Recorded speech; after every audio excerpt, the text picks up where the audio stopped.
सोचिए, एक कानून जो 1793 में पास हुआ और उसने भारत के गांवों का नक्शा हमेशा हमेशा के लिए बदल दिया। आज हम उसी स्थायी बंदोबस्त को समझेंगे, एक ऐसी जंग जो कागज पर लड़ी गई थी। ये सवाल शायद हम सबके मन में कभी ना कभी जरूर आया होगा कि आखिर भारत में किसान गरीब कैसे हो गया। क्यों जमीन तो उसकी थी लेकिन मालिक कोई और बन बैठा। चलिए आज इसी ऐतिहासिक गुत्थी को सुलझाते हैं।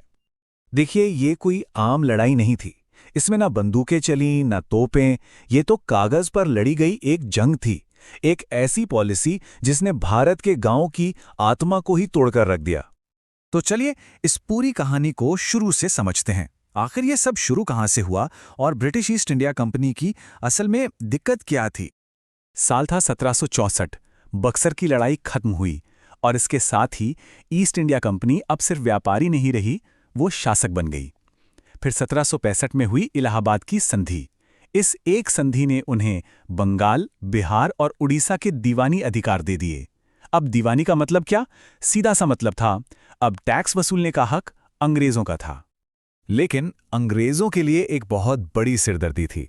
वो थी रेवेन्यू की अनिश्चितता। मतलब कभी टैक्स ज्यादा, कभी कम। ये हर साल फसल के हिसाब से बदलता था और ये चीज उन्हें बिल्कुल रास नहीं आ रही थी। तो उन्हें चाहिए क्या था? बहुत सिंपल, एक फिक्स्ड प्रिडिक्टेबल इनकम, कम से कम सरकारी झंझट और जमीन पर परमानेंट कंट्रोल। और यहीं एंट्री होती है गवर्नर जनरल लॉर्ड कॉर्नवालिस की। उनका एक आइडिया था। उनका मानना था कि अगर हम जमींदारों को जमीन का परमानेंट मालिक बना दें तो वो जमीन को सुधारने में पैसा लगाएंगे, इन्वेस्ट करेंगे। ये सोच आई थी यूरोप के लैंडलॉर्ड मॉडल से। लेकिन उन्होंने एक बहुत बड़ी गलती कर दी। वो ये भूल गए कि भारत की जमीन और यहाँ के लोग यूरोप जैसे नहीं थे। और बस इसी एक गलतफहमी ने जन्म दिया उस कानून को, उस पॉलिसी को जिसे हम इतिहास का वो कागजी युद्ध कहते हैं। तो ये था क्या? ये परमानेंट सेटलमेंट एक्ट। देखिए, 1793 में आया ये कानून दो बड़ी बातें कहता था। पहली, जमीन का टैक्स अब हमेशा के लिए फिक्स हो गया। और दूसरी, और ये सबसे बड़ी बात थी, कि जमींदार जो अब तक सिर्फ टैक्स इकट्ठा करते थे अब कानूनी तौर पर जमीन के मालिक बन गए। इस एक कानून ने ना पूरा सिस्टम ही पलट कर रख दिया। सोचिए, 3 बड़े बदलाव। नंबर 1, जमींदार अब जमीन के असली कानूनी मालिक थे। नंबर 2, उन्हें कंपनी को एक फिक्स्ड टैक्स देना था हमेशा के लिए। और नंबर 3, जो किसान सदियों से उस जमीन को जोत रहा था वो रातों रात अपनी ही जमीन पर एक किराएदार बनकर रह गया। अब जाहिर है इस कानून का सबसे गहरा, सबसे दर्दनाक असर उन पर पड़ा जिनके लिए जमीन सिर्फ मिट्टी नहीं बल्कि उनकी पहचान थी, उनकी जिंदगी थी। ये किसानों की सबसे बड़ी हार थी। यह बदलाव कितना बड़ा था इसका अंदाजा ऐसे लगाइए। 1793 से पहले जमीन का मालिक कौन? किसान। 1793 के बाद मालिक कौन? जमींदार। एक कलम की नोक से सिर्फ एक कानून ने करोड़ों लोगों से उनकी पुश्तैनी विरासत छीन ली। तो अब किसान के नई हकीकत क्या थी? अपनी ही पुश्तैनी जमीन से बेदखल। चाहे बाढ़ आए, सूखा पड़े, फसल हो या ना हो, लगान तो देना ही पड़ेगा। और नतीजा? कर्ज। एक ऐसा जाल जिसमें वो फंसता ही चला गया। और सबसे बुरी बात, कानून की किताबों में उसके लिए कोई जगह नहीं थी, कोई सुनवाई नहीं, कोई सुरक्षा नहीं। और इसका एक और बहुत गहरा असर पड़ा हमारी सोच पर। जमीन जो अब तक मां मानी जाती थी, एक विरासत थी, वो अब सिर्फ खरीदने बेचने की एक चीज, एक कमोडिटी बन गई। अगर कोई जमींदार कंपनी को टैक्स नहीं दे पाता तो उसकी जमींदारी नीलाम हो जाती थी। बस इतना सिंपल था। तो सवाल ये उठता है कि जिस मकसद से ये पॉलिसी बनाई गई थी, क्या वो पूरा हुआ या ये पूरी तरह से फेल हो गई? याद है कॉर्नवालिस ने क्या सोचा था कि जमींदार खेती में सुधार लाएंगे, पर असल में क्या हुआ? हकीकत तो इसके ठीक उलट थी।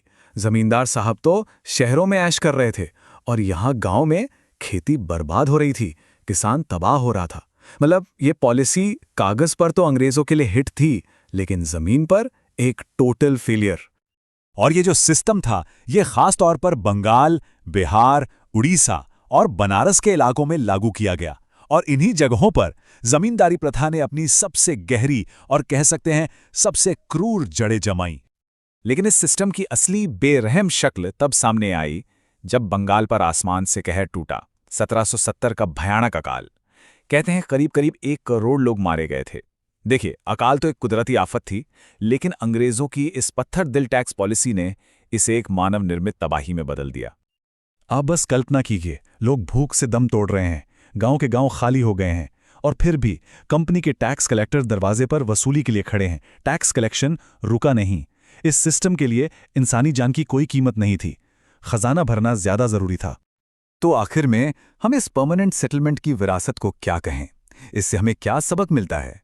शायद इसे इतिहास की सबसे खामोश लूट कहना गलत नहीं होगा। तो इससे हम क्या सीखते हैं? मुझे लगता है 3 बहुत जरूरी बातें हैं। पहली, जब भी कोई पॉलिसी इंसानों से ज्यादा मुनाफे को जरूरी समझने लगती है तो समाज टूट जाता है। दूसरी बात, जब किसी सिस्टम में किसान से ज्यादा जमींदार की अहमियत हो तो वो सिस्टम फेल होना ही है। और तीसरी, जब दूर देश में बैठे लोग एक ऐसी जमीन के लिए कानून बनाते हैं जिससे वो जानते समझते नहीं, तो नतीजा सिर्फ और सिर्फ तबाही होता है।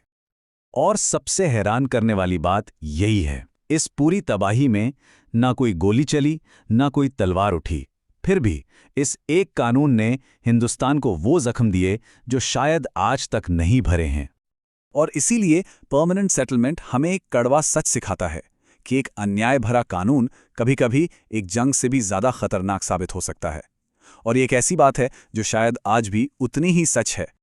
तो दोस्तों, कैसी लगी वीडियो? कमेंट में ज़रूर बताएं। ऐसी ही डॉक्यूमेंट्री वीडियो के लिए सब्सक्राइब करें। धन्यवाद।